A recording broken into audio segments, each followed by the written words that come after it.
Hello students, welcome to my YouTube channel backward sir की class. जैसे कि हमने अपनी एसएससी की पॉलिटी स्टार्ट की थी और उसमें हमने अपने दो टॉपिक क्लियर कर चुके हैं। दो टॉपिक पूरी तरीके से हम पढ़ चुके हैं। एक अपना संविधान सभा और दूसरी अपनी उद्देश्य का मतलब संविधान की प्रस्तावना। आज हम अपना थर्ड टॉपिक जो भी क्या है, संघ एवं उसके राज्य क्षेत्र, इसे हम आज स्टार्ट करेंगे। ठीक है, संघ एवं इसके राज्य क्षेत्र। तो सबसे पहले तो हम जान लेते हैं कि संघ कितने प्रकार के होते हैं। ठीक है, तो संघ है जो अपने दो प्रकार के बताए गए हैं। एक अपना यूनियन संघ है, एक अपना फेडरल संघ है। यूनियन संघ के अंतर्गत क्या आता है कि किसी भी राज्य को अपने देश से अलग होने की आज़ादी नहीं है। और फेडरल संघ के अंतर्गत क्या आता है कि राज्य अपने देश से अलग हो सकता है, मतलब उसे आज़ादी है। जैसे कि यूनियन संघ में क्या है कि राज्यों के देश से अलग होने की आज़ादी नहीं होती। जैसे कि भारत है, तो भारत में से यदि कोई भी राज्य अलग होना चाहे तो अपना वो अलग नहीं हो सकता है, क्योंकि इसके अंतर्गत क्या है कि हमारे भारत में ये प्रावधान नहीं है कि हमारा कोई भी राज्य अलग होकर एक अलग देश बना ले। और जैसे और फेडरल संघ के अंतर्गत क्या आता है कि राज्यों को देश से अलग होने की आज़ादी होती है। जैसे कि अमेरिका है, अमेरिका का कोई भी राज्य उससे अलग होकर अपना एक नया देश बना सकता है।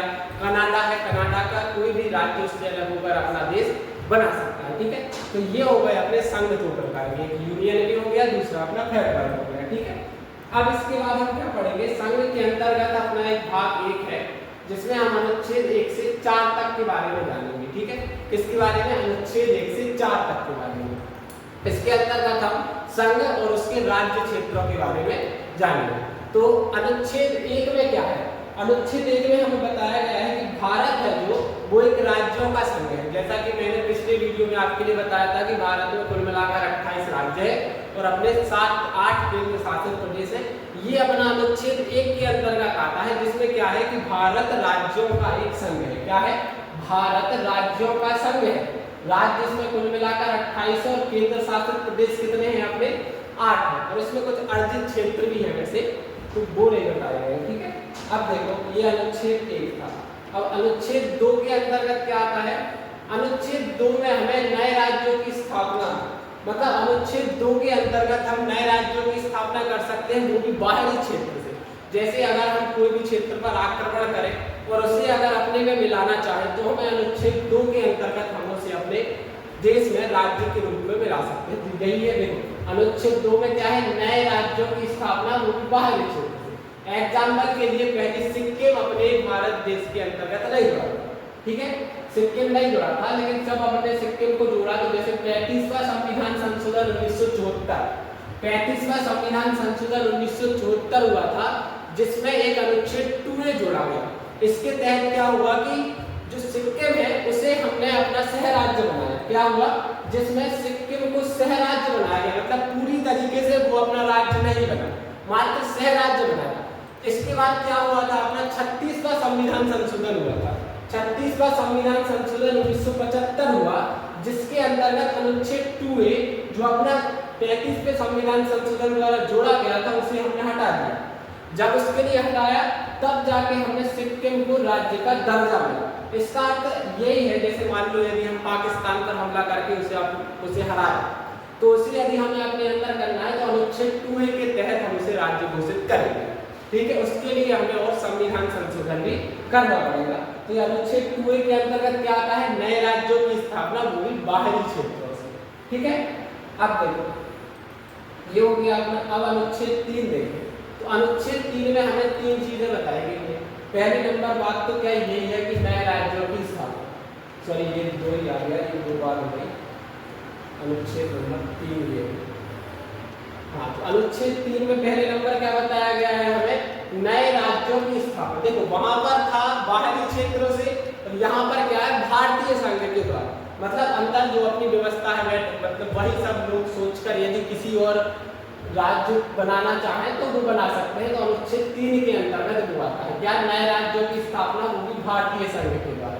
और दूसरी चीज क्या है अनुच्छेद 3 के अंतर्गत, कि राज्यों के नाम बदलने की व्यवस्था है। जैसे उत्तरांचल का नाम उत्तराखंड रखा गया, असम का नाम असम हो गया, उड़ीसा का नाम उड़ीसा। तो ये अनुच्छेद 2 के तहत आता है, अगर हमें किसी राज्य का नाम बदलना है अनुच्छेद 3 के तहत से। और तीसरा क्या है कि राज्यों की सीमा में कमी या वृद्धि, मतलब किसी भी राज्य की सीमा को हम बढ़ा या घटा किसके अंतर्गत कर सकते हैं, तो अनुच्छेद 3 के अंतर्गत कर सकते हैं। ठीक है, अब अनुच्छेद नंबर 4 देखते हैं कि अनुच्छेद नंबर 4 में क्या है। अनुच्छेद 4 में क्या है कि अनुच्छेद 2 एवं 3 में बनाए गए कानून संविधान संशोधन नहीं माने जाएंगे, और संविधान संशोधन अपना 368 के तहत आता है, अनुच्छेद 368। इसके अंतर्गत ये है कि मतलब सीधे हम कोई भी दो अनुच्छेद, जैसे दो दूसरे अनुच्छेद में क्या था अपना कि जैसे बाहरी क्षेत्रों से, तो इनमें क्या है कि 2 और 3 के तहत हम डायरेक्ट उसे संविधान संशोधन नहीं कर सकते। उदाहरण के लिए देखो, हम देखते हैं उदाहरण के लिए जैसे हमने ये वाला केस आपके लिए पहले बताया था, एक बेरूवादी और भारत संघ का केस हुआ था 1960 में। इसमें क्या प्रश्न किया गया कि क्या अनुच्छेद 3 के तहत संसद किसी भारतीय भूभाग को किसी दूसरे देश में दे सकती है, मतलब किसी एक अनुच्छेद के तहत हम ऐसा कर सकते हैं, ऐसा एक प्रश्न किया गया। तो सुप्रीम कोर्ट ने क्या कहा कि संविधान संशोधन आवश्यक है, संसद केवल साधारण कानून के द्वारा भूमि नहीं दे सकती, इसके लिए संविधान संशोधन करना पड़ेगा। मतलब हम किसी भी एक अनुच्छेद के तहत किसी भी चीज का किसी भी देश को अपनी भूमि नहीं दे सकते, मतलब हमें संविधान संशोधन करना ही पड़ेगा, ये हमें बताया गया है। ये अनुच्छेद नंबर 4 में कहा गया है। जैसे और उदाहरण के तौर पर देखिए, यदि हम जैसे हमने 9वां संविधान संशोधन किया था, 9वां संविधान संशोधन 1960, इसके द्वारा क्या हुआ था कि बेरूवादी संघ है ना, बेरूवादी क्षेत्र को पाक को दिया था। बिना संविधान संशोधन करे हम नहीं दे सकते, ना हम अनुच्छेद नंबर 2 के द्वारा ना 3 के द्वारा। जब तक संविधान संशोधन नहीं होगा तब तक हम नहीं कर सकते हैं। तो और 100वां संविधान संशोधन 2015 हुआ, इसके द्वारा हमने क्या किया, इसके द्वारा हमने भारत के 111 क्षेत्र बांग्लादेश को दिए थे, और बदले में बांग्लादेश ने हमें मात्र 51 क्षेत्र दिए थे। मतलब यदि हमें किसी को भूमि देना है या भूमि लेना है, तो उसके लिए हमें संविधान में संशोधन करना पड़ेगा। ये चीज बताई गई अनुच्छेद नंबर 4 में। तो ठीक है, तो आज की इस वीडियो में हमने अपने संघ और उसके राज्य क्षेत्रों के बारे में जाना। उसमें हमने अनुच्छेद भाग 1 में अनुच्छेद 1 से 4 तक के बारे में जाना। आगे के वीडियो में हम और आगे के अनुच्छेदों के बारे में जानेंगे, और इसी तरीके के और वीडियो देखने के लिए, और आज का वीडियो आपके लिए अच्छा लगा हो तो रैकवार सर की क्लास के लिए लाइक शेयर सब्सक्राइब करना ना भूलिएगा। धन्यवाद, मिलते हैं अगले वीडियो में।